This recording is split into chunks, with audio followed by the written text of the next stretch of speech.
Oke teman-teman, selamat datang lagi di channel review elektronik terlengkap, terupdate, dan terheboh hanya di Arta Bali TV.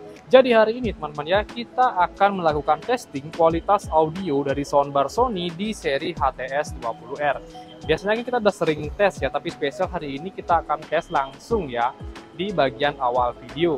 Sebagus apa sih kualitas audio dari soundbar Sony di seri HTS20R-nya ini? Dan selanjutnya nanti kita akan sedikit spill lagi ya, apa saja sih fitur-fitur yang kalian dapatkan ketika membeli soundbar dari Sony ini. Oke, seperti biasa di sini, jangan lupa untuk kalian terus dukung channel saya teman-teman ya, dengan cara klik like, subscribe, dan di-share hanya di channel review terlengkap, terupdate, dan terheboh Arta Bali TV. Tanpa basa-basi lagi, kita langsung saja tes kualitas audio dari soundbar Sony ini. Nah, oke, jadi di sini kita sudah koneksikan ya untuk speaker the soundbar Sony ini ke perangkat Bluetooth dari HP. Kita akan tes kualitas audionya sebagus apa sih, dan kita akan langsung play teman-teman ya.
Kurang lebih itu dia ya untuk tahap pengetesan kualitas audio dari soundbar Sony di seri HTS20R-nya ini. Jadi menurut kalian bagus atau enggak, worth atau enggak, nanti kalian bisa langsung komen di kolom komentar. Nah, dan sekarang saya akan lanjutkan apa saja sih hal-hal atau fitur-fitur yang akan kalian dapatkan ketika membeli soundbar dari Sony ini. Saya akan jelaskan sedikit teman-teman ya sebagai refresh untuk viewer baru atau subscriber baru yang ada di channel ini. Oke, dari pertama yang kalian dapatkan ketika membeli soundbar dari Sony di seri HTS20R ini, kalian akan mendapatkan satu paket teman-teman ya, yaitu ada rear speaker, ada dua kiri kanan, ada center, dan ada satu subwoofer. Nah, masing-masingnya ini dia sudah terkoneksi secara langsung teman-teman ya, menggunakan kabel semua. Dan sekedar info, soundbar di HTS20R Sony ini belum menggunakan teknologi wireless ya, sebagai pengoneksi antara rear speaker, center, dan subwoofernya. Jadi kalian masih harus colokkan kabel ke semua bagian center dan rear speaker ini ke bagian subwoofer ya. Jadi kalau kalian ingin menempatkan satu komponen dengan jarak yang lumayan jauh, tentunya belum bisa ya. Jadi maksimum kabelnya itu cuma sampai 3 meter. Oke, kita akan jelaskan dari bagian rear speakernya dulu. Nah, untuk rear speaker, ini bahannya dia sudah menggunakan bahan metal yang cukup solid, bagian belakangnya baru dia menggunakan plastik. Untuk penempatan pun di sini kalian bisa gunakan skrup ya atau baut dan bisa langsung ditempel di tembok. Baik untuk rear speaker yang bagian kiri dan bagian kanannya. Oke, dan selain itu untuk senternya tampilannya kurang lebih seperti ini. Bahan penutup speakernya dia sudah menggunakan bahan metal, dan bagian atasnya baru dia menggunakan bahan plastik. Nah, untuk full settingan dari bagian soundbar ini dia ada di bagian subwoofernya ya, nanti saya akan spill juga.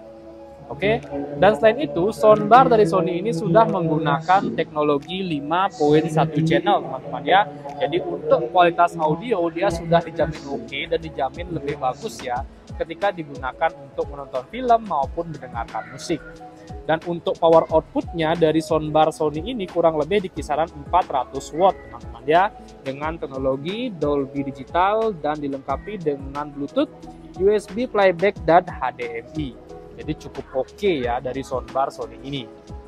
Oke, ini untuk bagian senternya. Dan selain itu, untuk kelengkapan yang kalian dapat ketika membeli soundbar Sony di seri HTS 20R ini, dia juga mendapatkan remote teman-teman ya. Jadi kalian bisa setting menggunakan remote. Oke, ini di bagian senternya. Dan di bagian subwoofernya atau jantung dari soundbar Sony ini kurang lebih tampilannya seperti ini. Oke, jadi full settingan playernya itu berada di bagian sini teman-teman ya. Bagian atasnya ini ada settingan on off, ada functionnya, ada Bluetooth, dan ada volume. Volumenya dia maksimum sampai 100 teman-teman ya, jadi lumayan kencang sekali. Di sini juga ada USB playback, jadi kalian bisa ngeplay musik melalui USB ya. Di sini juga ada bagian bahan dari speaker ini, dia sudah menggunakan bahan partikel. Pelindung speakernya baru dia menggunakan bahan metal. Nah, selain itu, untuk input yang berada di bagian belakang speaker Sony ini, kita bisa cek di bagian belakangnya itu ada analog in, ada HDMI out, dan TV in. Cukup lengkap, dan ini untuk di bagian center dan rear speakernya. Nah, untuk cara pemasangannya pun juga cukup gampang, teman-teman ya. Kalian tinggal samakan warna-warna yang ada di bagian speakernya ini. Jadi cukup gampang ya, kalian tinggal ikuti petunjuk di sini. Nah, ini dia kabel powernya, dan untuk konsumsi listrik total dari soundbar Sony ini kurang lebih di kisaran 100 wattan.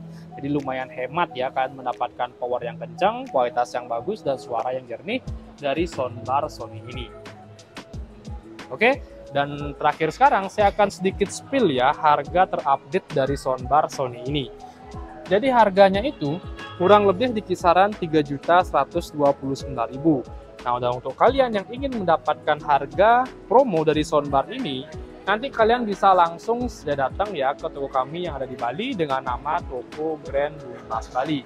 Nah, untuk kalian yang mungkin belum sempat ke toko, nanti kalian bisa langsung saja check out melalui produk yang muncul di video ini atau link di bawah yang sudah saya cantumkan. Oke, jadi kurang lebih itu dia sih untuk review kita kali ini. Untuk kalian jangan lupa juga terus dukung channel saya dengan cara klik like, subscribe, dan di-share hanya di channel review terlengkap, terupdate, dan terheboh Arta Bali TV. Sekian dari video saya ucapkan terima kasih.